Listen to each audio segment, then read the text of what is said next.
आप कहीं गए, थकान लग रही थी, किसी से पानी मांगा, सोने का ग्लास तो था पर ग्लास में थोड़ा सा बाहर मल लगा था, गोबर लगा था, आप पी लोगे पानी? क्यों माँ? ग्लास तो सोने का था, पानी फ्रिज का था, बिल्कुल चिल्ड था, बिल्कुल थकान मिट जाती, पर थोड़ा सा बाहर गोबर लगा था, मल तो बाहर लगा था ना, पानी तो अंदर से पीना था, क्या देर परेशानी थी? कोई नहीं पिएगा, कहेगा भाई पानी नहीं चल जाएगा, पर ये गंदा ग्लास नहीं दो। ग्लास सोने का था, पर सोने के ग्लास में एक एक कण गोबर लगा था, वह तो तुम्हें मल दिख रहा था। फिर 9 महीने जिस मल में तुम रह के आए हो, वही खाया, वही निकाला, वही सब कुछ किया, वही सांस ली, सब कुछ वही करते रहे, वहाँ की दुख की याद क्यों नहीं कर रहे हो? यहाँ तो फिर भी कह पा रहे हो कि नहीं ग्लास बदल के लाओ, ग्लास में गंदगी लगी है। फिर तुम पे जो गंदगी लगी थी, तुम जो मल में थे, गंदगी में थे, तब तो कहने के लिए तुम्हारे पास कुछ था ही नहीं, बस गूंगे बहरे बनकर सब झेल रहे थे। सोचो, विचार करो। पढ़ते हैं क्या कह रहे हैं दौलत राम जी अगले 14 नंबर के छंद में, क्योंकि कर्म जोगते नरगति लहे, नरगति तो मिल गई, पर नरगति के भी दुख कैसे है उसका बयान यहाँ पर किया जा रहा है। जिनको याद है वह साथ में पढ़ने का प्रयास करे पहली ढाल के 14 नंबर के छंद को। जननी उदर बस्यो नवमा, अंग सकुचते पाहित्रा, निकसत जे दुख पाए भो, तिनको कहत न आवे और। कितने ज्ञानी हैं, एक एक शब्द हमने रट के रखा है। नहीं रटा माँ? रट के तो सब रखा है। और मैं तो कहता हूँ कैसी माँ है, कैसी माँ है, कैसी माँ है। इनने तो कभी वह दुख देखा नहीं, दुख अनुभूत नहीं किया। आपने तो वह जनन का दुख, जन्म देने का दुख स्वयं अनुभूत किया है, फिर भी उससे बचने का निर्णय नहीं कर पा रहे हैं, बचने का पुरुषार्थ नहीं कर पा रहे हैं। मात्र और मात्र चंद समय के इंद्रिय विषय, इंद्रिय भोगों के पीछे माँ 9 महीने तक वजन ढोने के लिए तैयार रहती है। वह 9 महीने वजन ढोने के बाद पुनः जन्म देने के दुख को भी भोगने के लिए तैयार होती है। एक नहीं, दो नहीं, कई बार वो दुख भोगने के लिए तैयार है चंद इंद्रिय सुख के पीछे। इसका मतलब ये नहीं है कि मात्र आप इंद्रिय सुख भोगो और बच्चों को जन्म नहीं दो। आज की वह माँ सर्पिण है, बुरी नहीं मानना, और मान जाओ सो बहुत अच्छी बात है, कम से कम सुधार ही कर लो। आज की माँ तो वह स्वान और सर्पिण से भी गई बीती है, जो बच्चों को ही गर्भ में ही टुकड़े करके फेंकवाती है। आगम में आचार्य भगवंतों ने स्पष्ट रूप से लिखा है, जो गर्भपात कराता है कृतकारी तन्मोदना से, उसको जन्म भर जीवन भर तक सूतक लगता है। अगर धोखे से भी कभी किया हो, करने वालों की अनुमोदना की हो, तो उसके लिए प्रायश्चित अवश्य ले लेना। जीवन भर का सूतक लगा है। अरे तुमने साक्षात पंचेंद्रिय जीव का मर्डर कर दिया है। आज कोई कह दे तुम्हें कि ये ऐसे पिता है जिन्होंने एक का मर्डर किया है, अच्छा लगेगा आपको? कोई आपको मर्डर करने के नाम पे सम्मानित करेगा तो अच्छा लगेगा? फिर उस गर्भ का तो तुमने गर्भ में ही जन्म देने से पहले ही मार दिया। कितना बड़ा मर्डर किया, कितने बड़े आप वह मर्डर करने वाले कहलाए हैं। सोचो, विचार करो। वो सर्पिणी अच्छी क्यों कहा माँ पता है? सर्पिणी को अच्छा आपसे क्यों कह रहा हूँ पता है? वह सर्पिणी उस बच्चों को कम से कम जन्म देने के बाद जब भूख लगती है तब खा जाती है, और आज की इंसान की माँ ऐसी है, जन्म देने से पहले ही पेट में टुकड़े करके खा जाती है। कैसी निर्दयी माँ है, और किस बात की माँ है? कभी सपन में भी माँ, कभी स्वप्न में भी गर्भपात करने का सोच मत लेना। भले ही वर्तमान के शासन को भूत चढ़ा है, पागलपन छाया है, वे कितनी फैमिली प्लानिंग की बातें करते हैं। अरे फैमिली प्लानिंग की बातें क्यों कर रहे हो? वासना का प्लानिंग करो ना। फैमिली प्लानिंग क्यों कर रहे हो? जिसका पुण्य है वो जन्म लेगा। अरे तुम्हें अपने आप पर, अपने विषय कषायों पर ही कंट्रोल नहीं है, उन जीवों को जन्म देने से क्यों वंचित कर रहे हो? उनको क्यों मार रहे हो? अपनी वासनाओं को मारो ना। वो श्वान व सर्पणी अच्छी, बिल्ली अच्छी, वो जन्म के बाद खा जाते हैं। आप तो जन्म भी नहीं देने देते, उसको तो संसार को देखने भी नहीं देते। ठीक है, उस जीव का पाप का उदय था, कर्म का उदय था, सब नियोग संयोग सब ठीक है, पर उसका तो उदय आया, निर्जरा हो गई, तुमने तो बंध आश्रय कर लिया आने वाले समय के लिए। ये क्यों भूल जाते हो? कभी मत करना, कभी मत करना। करना क्या, स्वप्न में कभी विचार भी मत करना करने का। कृतकारिता अनुमोदना से पूर्ण रूप से त्याग कर लो। हाँ, ये पंचेंद्रिय को मारने का पाप लगेगा तो सीधा सीधा जीव नरक निगोद के अलावा अन्य कहीं नहीं जाएगा, कहीं नहीं जाएगा। जननी उदर वस्यो नवमास, जननी उदर वस्यो नवमास, 9 माह तक जननी के उदर में मल के पिंड के साथ झूठन खाते हुए कैद में रहा। आज का कैदी उस जेल में रहता है। आजकल तो वीआईपी ट्रीटमेंट शुरू हो गई, मैंने सुना। जेल में भी वीआईपी कमरे होते हैं ना, एसी कमरे, एसी जेल, टीवी और वॉशिंग मशीन सब कुछ मिल जाता है जेल में। वो तो फिर भी पुण्यात्मा था जो जेल में कैदी बैठा है, पर तुम अपनी सोचो, 9 महीने वहाँ कुछ नहीं मिला, ना गर्मी ठंडी मल, सब कुछ भोगता रहा। उस जेल में रहने वाले कैदी को फिर भी एक कमरे से दूसरे कमरे में इधर उधर जाने का स्थान मिलता है। तुम्हें तो 9 महीने कहीं हिलने डुलने का ही जगह नहीं मिली, कहीं हिलने डुलने की भी जगह नहीं मिली। अंग सकुचते पाई त्रास, ऐसे जो संकुचित करके तुम रहे, जैसे थे वैसे ही रहे। जैसे आप लोग भी रात में सोते तो होंगे ना, नहीं सोते? रात में सोते हैं, उठते हैं तो कैसी अंगड़ाई लेते हैं?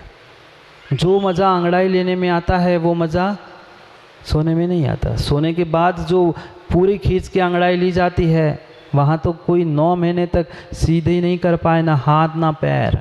जैसे संकुचित होके थे वैसे ही 9 माह तक माँ के गर्भ में रहना पड़ा। सबकी बात चल रही है, कोई दूध का धुला यहाँ नहीं बैठा, कोई दूध का धुला यहाँ नहीं बैठा। जितनों ने जन्म लिया है इंसान बन के, सब ने माँ के गर्भ से ही लिया है। और लगभग सभी ने 9 माह तो कम से कम दुख भोगे ही भोगे हैं। विरले ही पुण्यात्मा होते हैं, विरले ही पुण्यात्मा होते हैं जो 7 महीने ही माँ के गर्भ से 7 महीने में ही निकलते हैं। आचार्य भगवान विशुद्ध सागर जी, आचार्य भगवान विमल सागर जी ऐसे पुण्यात्मा थे कि वे सतमा से थे। नारायण श्री कृष्ण जैसे सतमा से थे, ऐसे आचार्य भगवान विशुद्ध सागर विमल सागर जी भी सतमा से थे। ऐसा आगम में कहा जाता है, जो जितना जल्दी गर्भ से बाहर आता है वो उतना जल्दी सम्यक को प्राप्त कर लेता है। और यही पुण्य का प्रताप था कि वे सतमा से आचार्य भगवान विशुद्ध सागर जी थे, और उसका ही उनके वह सम्यक और पुण्य का प्रताप था कि आज वह अपनी प्रभा और अपने ज्ञान को पूरे विश्व में व पूरे भारत में फैला रहे हैं। ये पुण्यात्मा का लक्षण होता है।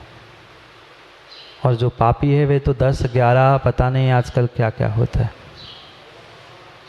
सोचो, विचार करो।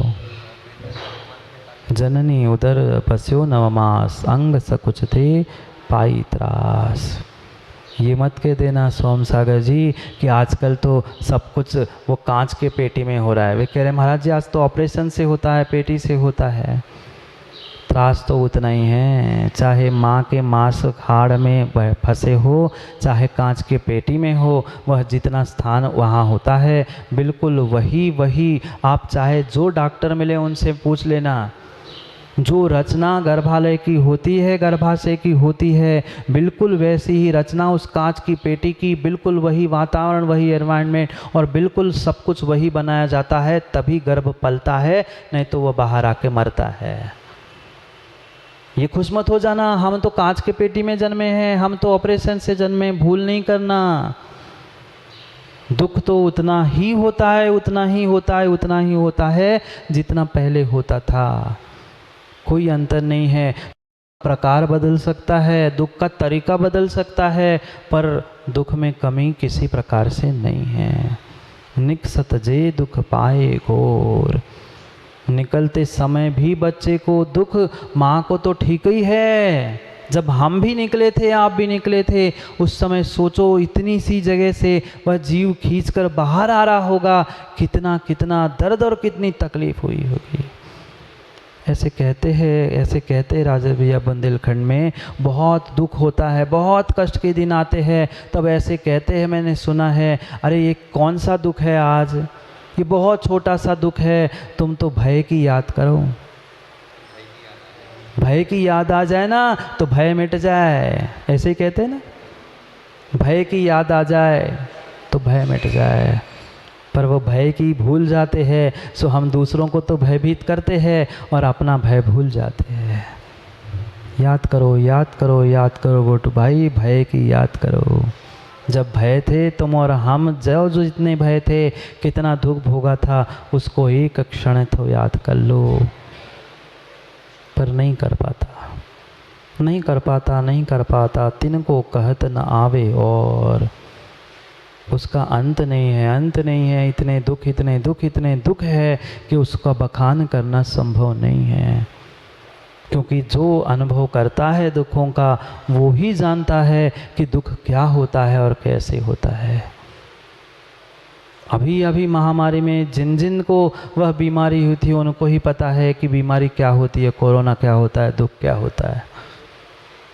ऐसे भी तो कहते हैं, जिनके पाँव फटे ना बीमारी, बोलो ना कितने ज्ञानी आप तो, छतरपुर के ज्ञान टपकता है। जिनके पाँव फटे ना बीमारी, वो क्या जाने पीर पराई। ऐसी स्थिति है, पराई पीर नहीं, अपनी पीर को जान लो, अपनी पीर, अपने दर्द को जान लो। ये सब सब सब दुख हमने आपने मिल के भोगे हैं। किसी ने आज, किसी ने कल, किसी ने परसों, किसी ने नरसों, आगे पीछे सबका जन्म हुआ है और सबने सबने सबने यही जन्म के और गर्भ के दुख भोगे हैं, मनुष्य पर्याय में भी। फिर सोचो, जन्म के पहले ही इतने 9 महीने हमने दुख भोगे हैं, जन्म के बाद क्या दुख होंगे। जन्म के बाद भी दुख मिले, कैसे और कैसे दुख भोगे, उसको कल समझेंगे। क्या करें, घड़ी का समय जल्दी जल्दी हो जाता है, घड़ी का समय जल्दी जल्दी हो जाता है। ऐसे घड़ी और समय निकल जाएगा, पता नहीं चलेगा। कब भय थे, कब भय थे और कब का भव, कुछ नहीं पता। कब जन्म हुआ, कब बचपन हुआ, कब बचपन के भी हुए, कोई ठिकाना नहीं है। इसलिए सोच समझकर निर्णय करो। 9 महीने की कैद बहुत बहुत बहुत कठिनाई से बिताई है। 1, 2, 4, 6 महीने की कैद होती है, 15 दिन की कैद होती है, तो व्यक्ति तड़पता है, सोचता है, विचार करता है, कब निकलूँ घर से, कब निकलूँ कैद से। सबने अनुभव तो किया ही होगा ना, कितनी लट घलवे की डर थी, पर फिर भी भगत तो आदमी बाहर तना घूम ही आए 10 मिनट। छत से देखता, चलो पुलिस चली गई तो मंदिर ही के बहाने निकला है, कहीं से बहाने निकला है। जब 2-4 महीने की वो लॉकडाउन की कैद ऐसी थी, जबकि घर था, मकान था, टीवी थे, मोबाइल थे, सब साधन थे, फिर भी 2-4 महीने की वो लॉकडाउन की कैद हम झेल नहीं पाए थे। कहीं ना कहीं से बाहर निकले याद थे। फिर सोचो, 9 महीने लगातार माँ के गर्भ में कैसी कैद झेली होगी, कैसे दुख भोगे होंगे। मात्र फड़फड़ाते रहते होंगे, निकलने की कोशिश करते रहते होंगे, पर निकल नहीं पाते थे। चंद दिनों की, चंद महीने की लॉकडाउन की कैद हमारे लिए ऐसी थी, फिर 9 महीने की कैद, और उसका दुख कैसे कहा जा सकता है। तिनको कहत न आवे और अंत नहीं है उसके, किसी प्रकार से उसका कहने का अंत हो ही नहीं सकता, कहा ही नहीं जा सकता। बस इतना ही दुख है, दुख दुख दुख दुख दुख, मात्र दुख के अलावा गर्भ में, जन्म के बाद मनुष्य पर्याय में भी दुख और दुख भोगा है। ये दुख भोगने का, ये तो भोगते आए हैं, तथा कथित ये हमारे लिए सुख लगते हैं, पर घर परिवार ये सब दुख के ही निमित्त है। एक एक पई जो हमने 5-5 पैसा करके जोड़े हैं, वे धन की तो हमें कीमत है, पर 5-5 पई करके करके जो पुण्य इकट्ठा किया है, वो पुण्य इकट्ठा करके जो दुर्लभ मनुष्य पर्याय प्राप्त की है, उसका कम से कम बोध करो, विवेक रखो। ये कितनी दुर्लभ पर्याय मैंने मनुष्य की प्राप्त की है, कितनी दुर्लभ देव शास्त्र गुरु की संगति को मैंने प्राप्त किया, कितनी कितनी दुर्लभता से मैंने ये सब कुछ प्राप्त किया। कम से कम अभी समझो, अभी समझ लो। क्या पता कल किसका कैसा क्या समय आ जाए, कोई ठिकाना नहीं। बहुत थोड़ा समय बचा है छठे काल में जाने से। जाना है ना माँ? छठे काल में जाना है आप लोगों को? नहीं जाना है तो विचार कर लो, निर्णय कर लो। यही पंचम काल में सच्चे देव शास्त्र गुरु, सच्चे धर्मात्मा मिलेंगे। छठे काल में धर्मात्मा, देव शास्त्र गुरु कुछ भी मिलने वाला नहीं है। मनुष्य भी बनोगे तो एक मनुष्य दूसरे मनुष्य को कच्चा खा जाएगा। वह ऐसी पर्याय मिलेगी छठे काल में। नहीं जाना है तो अभी निर्णय कर लो, क्योंकि अभी नहीं तो कभी नहीं। जाओ, दुकान खोलने हैं पापों की, शटर खोलनी है नरकों की। अब निर्णय कर लेना हैं। हड़ताल है तभी इतने सारे बैठे। मैं सोच ही रहा था काय आप ज़्यादा हो गए आज। कछु नहीं, कितनी ही हड़ताल होए, वे हड़ताल मात्र तनक समय तक चलत है। बाजार की भी हड़ताल हो, चाहे घर की हड़ताल हो, कहीं की हड़ताल हो, तनक समय तक चलत है। 2-4-6 घंटे में देख लेते हैं, उनने खोल ली अब हम भी खोल लें। ऐसे नहीं होता? उनने खोल ली सो हम भी खोल दे, अब उनने खोल ली सो हम भी खोल दे। उनने पाप की दुकान खोल ली सो हम भी नरकों की दुकान खोल दे। जाओ, समय हो गया है, निर्णय कर लो हमें कहाँ जाना है। इंसान बन के भगवान बनना है कि इंसान बन के हैवान बनना है। निर्णय और कार्य आपके ही हाथ में है, समय आपके हाथ में है। जो समय मिला है, जो पर्याय मिली है, उसका सदुपयोग करे और वह जन्म के बाद के मनुष्य पर्याय के भी दुखों को कल पुनः समय पे समझते हैं, क्योंकि आज का समय अपना पूर्ण हुआ। कल पुनः समय पर, समय की बात के लिए समय पे मिलते हैं, क्योंकि समय पे किया गया काम समय को दिलाता है। बोली भगवान महावीर स्वामी की।